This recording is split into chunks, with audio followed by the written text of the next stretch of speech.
Market Mantra, Market Mantra, Market Mantra,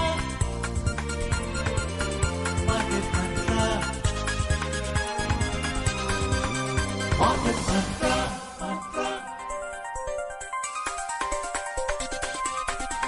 Market Mantra. This is Akashvani. Good evening and welcome to Market Mantra, our program in which we give you a complete update on the economic, business and stock market news of the day.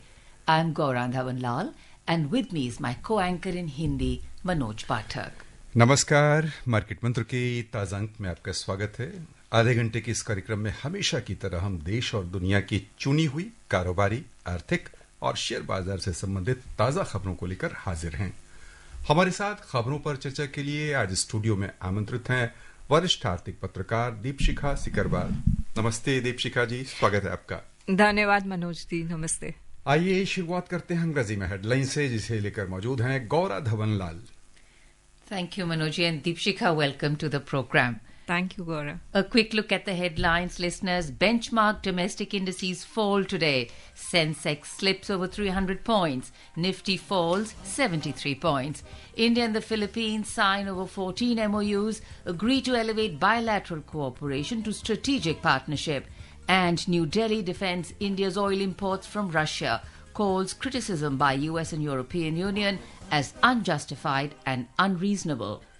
घरेलू share बाजार में आज हुई बिकवाली, घाटे के साथ बंद हुए प्रमुख सूचकांक। सेंसेक्स 300 अंक से अधिक फिसला, निफ्टी 73 अंक लुढ़का।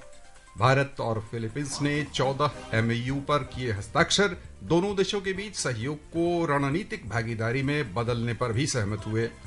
और भारत ने रूस से तेल आयात करने का किया बचाव। अमेरिका और यूरोप की आलोचना को अनुचित और अविवेकपूर्ण बताया।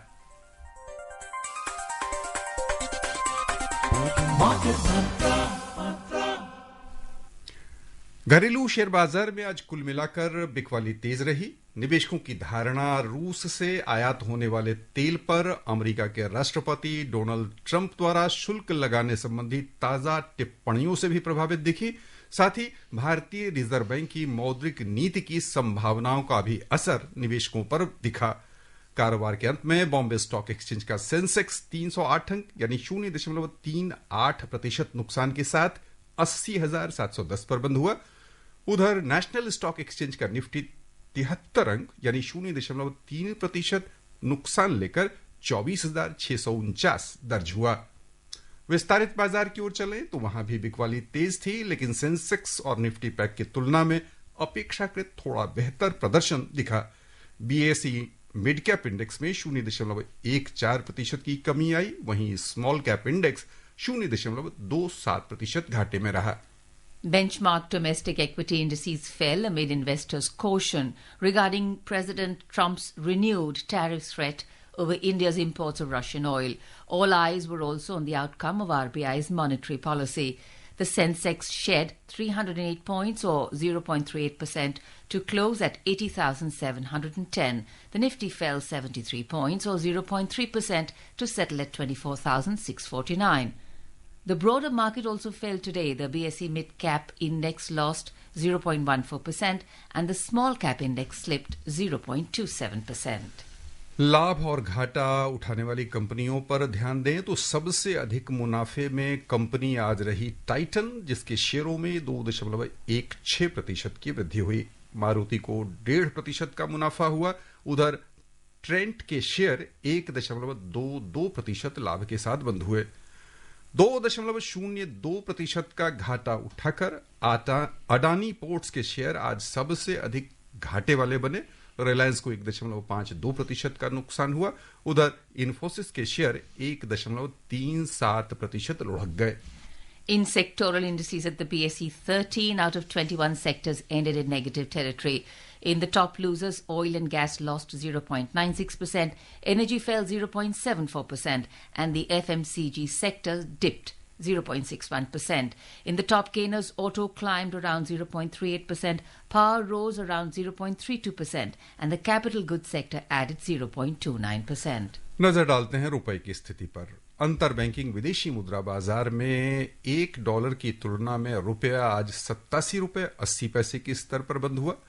उधर दुनिया की 6 अन्य प्रमुख मुद्राओं की तुलना में डॉलर की स्थिति दर्शाने वाला सूचकांक समाचार तैयार किए जाने तक 98.99 पर चल रहा था। दीपिका जी, बाजार में आज की गतिविधि को किन अर्थों में ले रही? कल कुछ थोड़ी बहुत यानी कह लें कि रुझान था, अच्छी खासी लिवाली की ओर बढ़ता बाजार नजर आ रहा था, और आज फिर हमने, हालांकि गिरावट है थोड़ी ही, लेकिन गिरावट है। किन अर्थों में ले रही? मनोज जी, 2 इम्पॉर्टेंट फैक्टर्स अगर हम देखें जो इस समय बहुत वे कर रहे हैं मार्केट पर। एक तो ये जो वैश्विक स्तर पर एक अनसर्टनिटी हो गई है। अमेरिका के साथ हमारा बहुत आशा थी बाजार को कि शायद ट्रेड डील हो जाएगा, लेकिन अब वो मामला थोड़ा उल्टा हो रहा है। तो इसलिए एक तो वो नर्वसनेस है।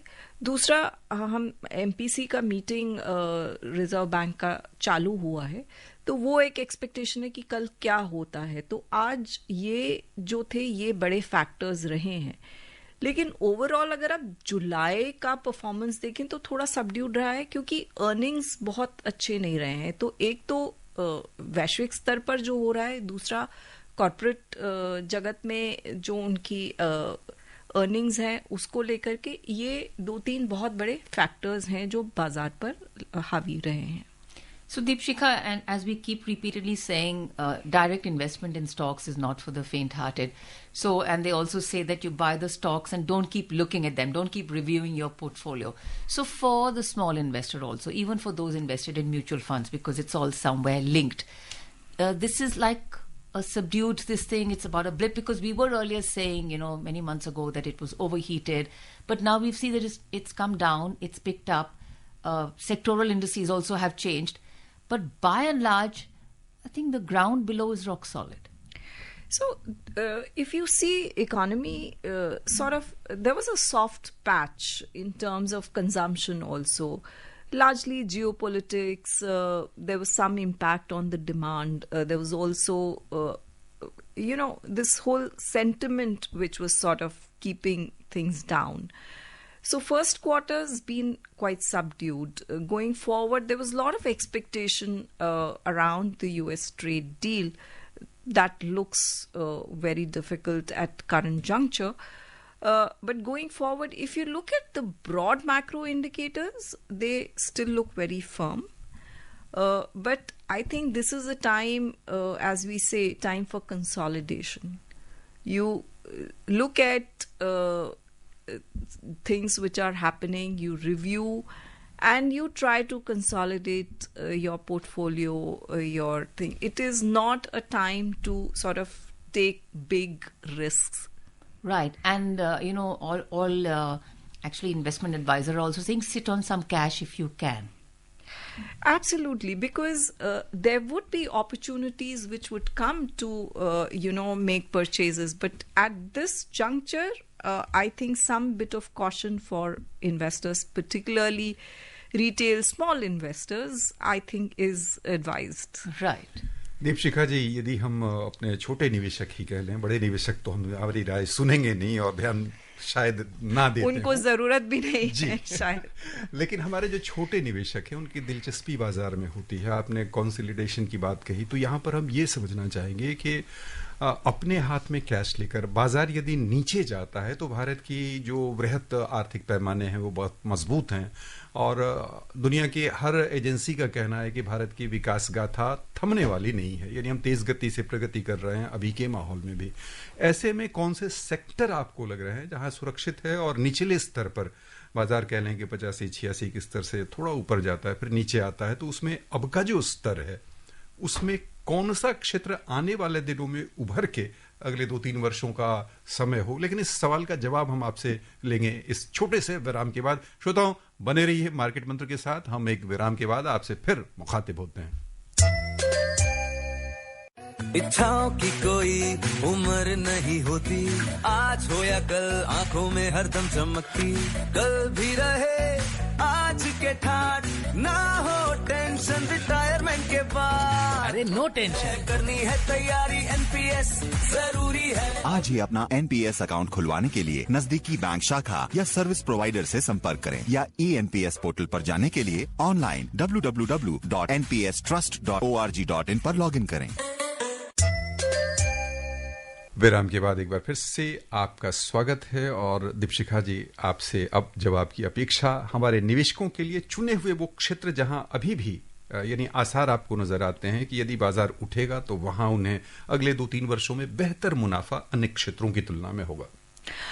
मनोज जी, जैसा कि आपने कहा कि भारतीय अर्थव्यवस्था जो है काफी मजबूत स्थिति में है और भारतीय अर्थव्यवस्था को जो ड्राइव करने वाले फैक्टर्स होते हैं वो काफी मजबूत स्थिति में चल रहे हैं, क्योंकि हम देखें कि हमारी जो है निर्यात पर बहुत ज्यादा निर्भरता नहीं है। एक भारतीय अर्थव्यवस्था बहुत डोमेस्टिक मार्केट जो है उसमें बहुत बड़ा रोल प्ले करती है, तो हमारा एक्सपोजर जो है वो निर्यात में बहुत ज्यादा नहीं है। मॉनसून एक बहुत बड़ा फैक्टर होता है हमारी अर्थव्यवस्था के लिए और हमने देखा है कि इस बार मॉनसून जो है काफी अच्छा उसका स्प्रेड रहा है, तो कृषि क्षेत्र से, ग्रामीण क्षेत्र से ऐसी उम्मीद है कि डिमांड जो है वो काफी मजबूत रहेगी। ओवरऑल भी एक मॉनसून की वजह से डिमांड को बूस्ट मिलता है। तो जो क्षेत्र है, एक तो कंजम्पशन का क्षेत्र है, जो कंज्यूमर्स का क्षेत्र है, वो उम्मीद की जाती है ग्रामीण क्षेत्र उसको बल देगा डिमांड को। तो एक तो वो बहुत सारे क्षेत्र हैं। उसके अलावा जो क्षेत्र हैं जो आप इंफ्रास्ट्रक्चर पर सरकार ने बहुत ज्यादा फोकस दिया है। हमने देखा है कि कैपिटल एक्सपेंडिचर सरकार ने बहुत बढ़ाया भी था और वो फोकस जारी रहेगा सरकार का। तो वो जो क्षेत्र हैं जो इससे जुड़े रहेंगे, सीमेंट हो गया आपका, स्टील कुछ हद तक, लेकिन स्टील में ग्लोबल जो मार्केट में होता है, कमोडिटी मार्केट्स में उसका असर होता है, तो उसमें थोड़ा सा केयरफुल रहने की जरूरत है। लेकिन जो इंफ्रास्ट्रक्चर से जुड़े क्षेत्र हैं वो निवेशक देख सकते हैं। और दूसरे न्यू एनर्जी के जो क्षेत्र आ रहे हैं, जैसे आपके रिन्यूएबल्स क्षेत्र है या उसमें जिस तरह के विंड है, सोलर है, उसमें कुछ अच्छे आपको मिल सकते हैं। तो इस तरह के जो क्षेत्र हैं इनको थोड़ा आप जो निवेशक हैं उनके लिए आगे और लॉन्ग टर्म के लिए ये फायदेमंद हो सकते हैं, आकर्षक क्षेत्र। आइए खबरों का सिलसिला आगे बढ़ाएं। भारत और फिलीपींस द्विपक्षीय सहयोग को रणनीतिक भागीदारी स्तर पर बढ़ाने के लिए सहमत हो गए हैं। प्रधानमंत्री नरेंद्र मोदी ने कहा है कि दोनों देशों के बीच द्विपक्षीय कारोबार लगातार बढ़ रहा है और ये $3 अरब के स्तर को पार कर गया है। उन्होंने कहा कि भारत आसियान मुक्त व्यापार समझौते की समीक्षा प्राथमिकता के स्तर पर पूरी की जाएगी। हमारा बायलैटरल ट्रेड निरंतर बढ़ रहा है और $3 बिलियन का आंकड़ा पार कर चुका है। इसे और मजबूत करने के लिए India ASEAN free trade agreement के रिव्यू को जल्द से जल्द पूरा करना हमारी प्राथमिकता है। साथ ही हमने द्विपक्षीय प्रेफरेंशियल ट्रेड एग्रीमेंट की दिशा में काम करने का फैसला भी किया है। विदेश मंत्रालय के सचिव पूर्वी पेरियासामी कुमारन ने कहा है कि दोनों देशों के बीच विभिन्न क्षेत्रों में 14 MOU पर हस्ताक्षर किए गए हैं। साथ ही भारत और फिलीपींस के बीच वरीयता कारोबार समझौते पर बातचीत की शर्तों पर भी बातचीत हुई है। दोनों पक्षों के बीच वार्ता में रक्षा, विज्ञान और तकनीकी के साथ साथ अन्य क्षेत्र भी सम्मिलित रहे हैं। श्री कुमारन ने कहा कि भारत और फिलीपींस के बीच जल्द ही सीधी उड़ान सेवा आने वाले महीनों में शुरू हो जाएगी। उन्होंने कहा कि भारत ने फिलीपींस राष्ट्रीयता वाले लोगों को टूरिस्ट वीजा दिए जाने की घोषणा की है। उन्होंने कहा कि भारतीय पर्यटकों के लिए 14 दिन की अवधि के लिए फिलीपींस ने बिना वीजा प्रवेश दिए जाने की अनुमति दे दी है। उन्होंने ये भी कहा कि भारत फिलीपींस को दवा निर्यात करने वालों में एक प्रमुख देश है। उन्होंने कहा कि दोनों देशों के प्रतिनिधियों ने नवंबर 2017 में प्रधानमंत्री की फिलीपींस यात्रा के बाद कृषि क्षेत्र में सहयोग में हुई प्रगति का स्वागत किया और कहा कि खासतौर पर चावल अनुसंधान के क्षेत्र में महत्वपूर्ण प्रगति हुई है। हम दोनों देशों के यानी कि जो ये फैसला है कि हम स्ट्रेटेजिक लेवल पर ले जाएंगे, ये क्या दर्शाता है? देखिए, फिलीपींस का अगर हम जोग्राफिक लोकेशन देखें, वो साउथ चाइना सी जो है वहाँ पर है. भारत और फिलीपींस ने कुछ जॉइंट एक्सरसाइजेस भी किए हैं वहाँ. तो साउथ चाइना सी जो है जियोपॉलिटिक और स्ट्रेटेजिक लेवल से बहुत इम्पोर्टेंट है. और दूसरा, भारत जो है इंडियन ओशन जो रीजन है उसको सुरक्षित करने के लिए फिलीपींस एक बहुत बड़ा साझेदार हो सकता है. और चूंकि ये संबंध जो है एक स्ट्रेटेजिक लेवल पर इस पार्टनरशिप को ले जाया जा रहा है, तो इसी दिशा के में ले जाया जा रहा है कि इंडियन ओशन को जो भी खतरा आता है बाकी दूसरे से, फिलीपींस उसमें क्या सहयोग कर सकता है. तो एक तो ये एस्पेक्ट है. दूसरा, जिस तरह से जियोपॉलिटिक्स अभी बदल रही है, हम देख रहे हैं कि विश्व की परिस्थिति बदल रही है, बहुत सारे समीकरण बदल रहे हैं. तो भारत अपने संबंध जो है खासतौर से आसपास के जो देश हैं उनके साथ और मजबूत करने की कोशिश कर रहा है. Right. So I think that's very pertinent. One is, of course, about strategy. The other is about messaging. And we are seeing, big countries are sending messages about trade. And we do have a story on the new tariffs, supposedly, which are going to come from the US president's office. But also to say that, doesn't matter, like Philippines, it's not one of the largest trading partners that we have. So whether it's a small trading partner or a big trading partner, the New World Order says it's about collaboration. It's about seeing that you are respectful to every country, other than in proportion to size, but the fact that it's a collective world order which is emerging. And India is exhibiting this. Absolutely, Gaura. I think you've just hit the nail. The idea is to have relationships, strong relationships with as many as possible. And Philippines, though it may be small in size, but we know it is made huge advancements in the tech sector. So we have a huge tech industry. We are definitely looking at more collaborative effort there. And also strategically, it's placed in it is based on a very unique geographic location. So we are not looking at South. And India, we've seen India has always championed the cause of Global South. We saw, in G20. So India sees itself as a voice of Global South. So, and we have never sort of differentiated in relationships in terms of size or scale or, whether you are less developed or developed.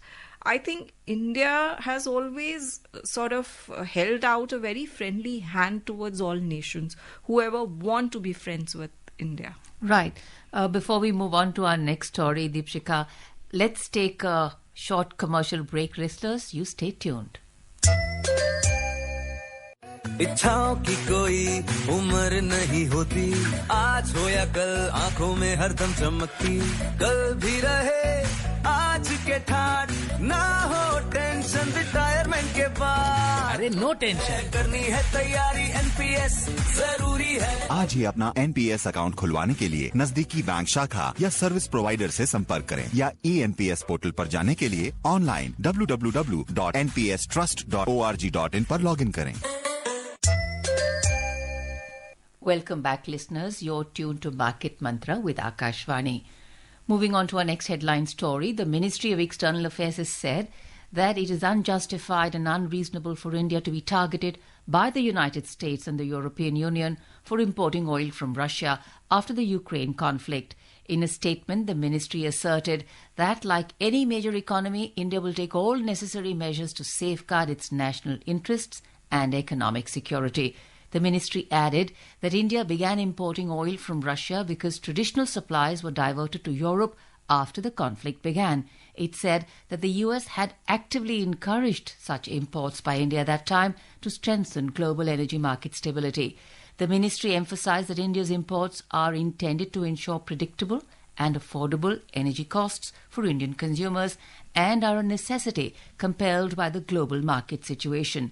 However, it is revealing that the very nations criticizing India are themselves engaged in trade with Russia, and unlike India's case, such trade is not even a vital national compulsion. The ministry noted that the United States continues to import uranium hexafluoride for its nuclear industry, palladium for its electric vehicle industry, fertilizers and chemicals from Russia. The ministry also mentioned that the European Union had bilateral trade worth €67.5 billion in goods and with Russia in 2024, along with trade in services estimated at €17.2 billion in 2023. This is significantly more than India's total trade with Russia in that year or subsequently. European imports of LNG in 2024 reached a record 16.5 million tons, surpassing the previous record of 15.21 million tons in 2022.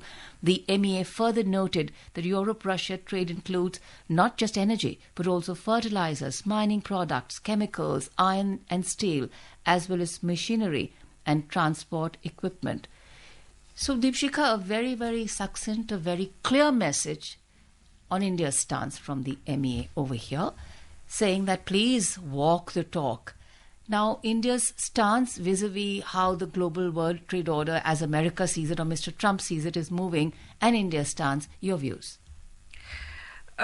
If you see, and Mr. Trump gave an interview to one of television channels, he's again reiterated that he will be imposing higher tariffs on India in next 24 hours. So there is a tariff threat there.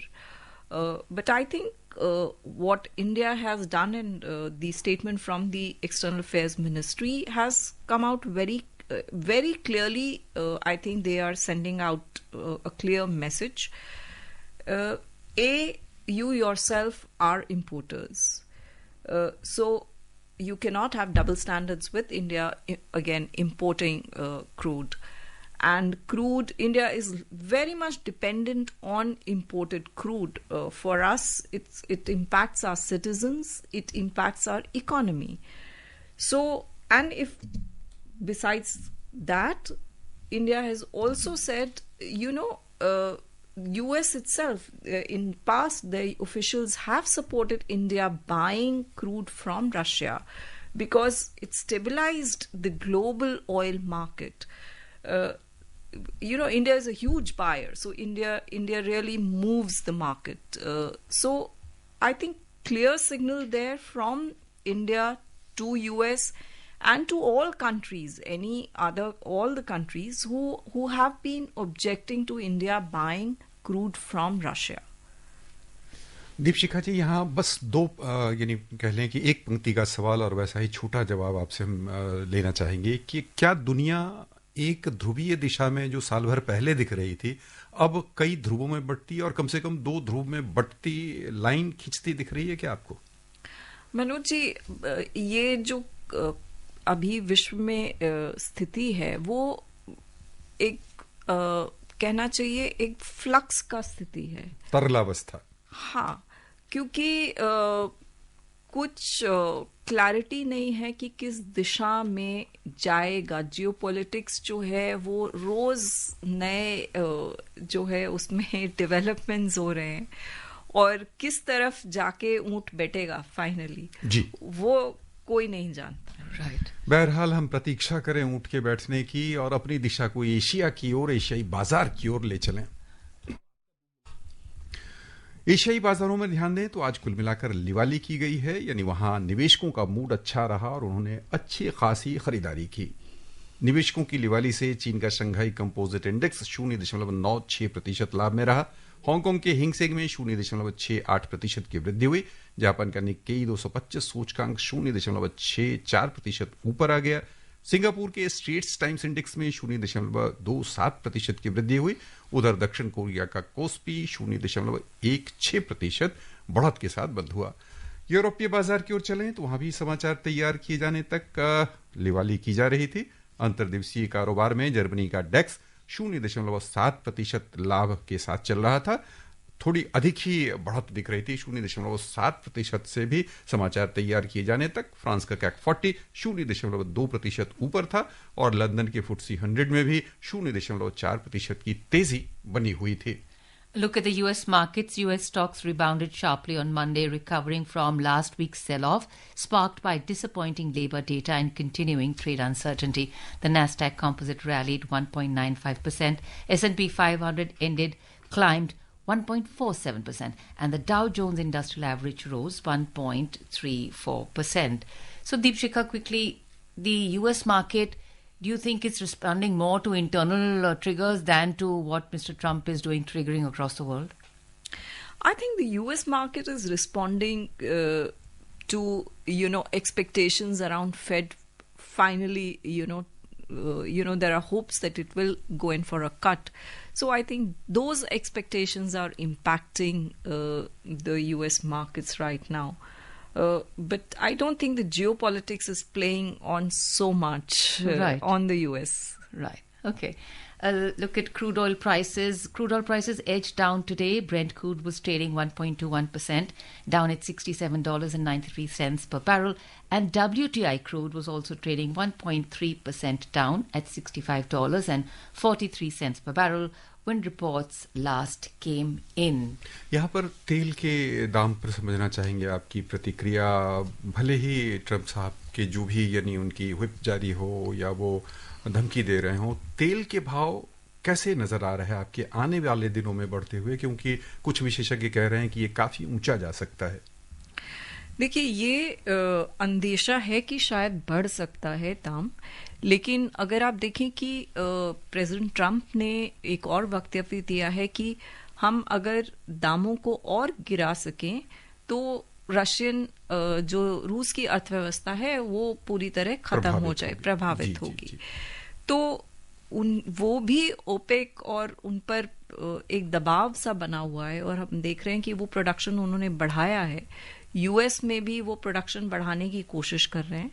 तो America की कोशिश यही है कि दामों के ऊपर दबाव बना के रखा जाए, यानी तेल के दाम कम रहने के ही आसार हैं। जी।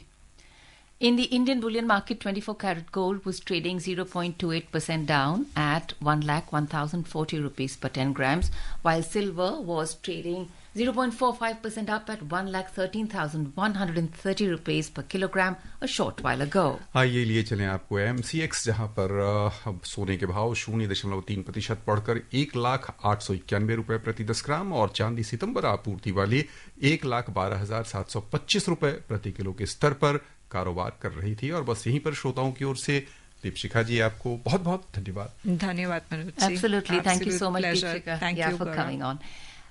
Listeners, before we close, a quick look at the headlines once again. Benchmark domestic indices fall today. Sensex slips over 300 points. Nifty falls 73 points.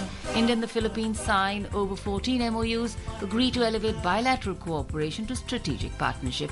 And New Delhi defends India's oil imports from Russia, calls criticism by US and European Union as unjustified and unreasonable. And that's it for today's program. Namaskar.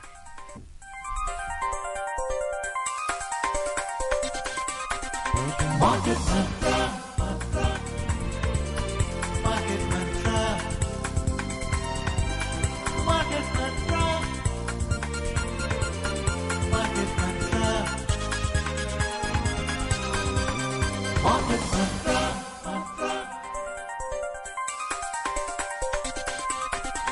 Market Mantra.